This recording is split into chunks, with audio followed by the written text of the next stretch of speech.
हमारा कलाम कानून से बड़ा है। अच्छा। जो हमारे संविधान से भी बड़ा है। संविधान से भी बड़ा है। अल्लाह बड़ा, अल्लाह कमाल बड़ा। ला इलाहा इल्लल्लाह। डॉक्टर बाबासाहेब आंबेडकर आपलं पुस्तक भारत आणि पाकिस्तान विभाजन यामध्ये पान नंबर 123 वर म्हणतात की जोपर्यंत भारतातला शेवटचा मुसलमान हा पाकिस्तानामध्ये जात नाही आणि पाकिस्तानातला शेवटचा हिंदू हा भारतामध्ये येत नाही तोपर्यंत देशाचं विभाजन हे गृहीत धरलं जाणार नाही, ते इनकम्प्लीट आहे.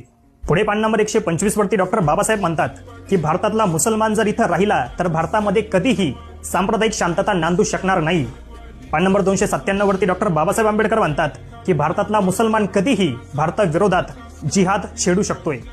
पान नंबर 303 वरती डॉक्टर बाबासाहेब म्हणतात की मुसलमान कधीच हिंदूंची सत्ता आणि हिंदूंचं सरकार स्वीकारणार नाही.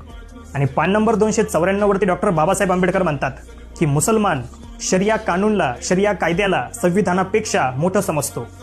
आणि हे सगळं ऐकल्यानंतर अजून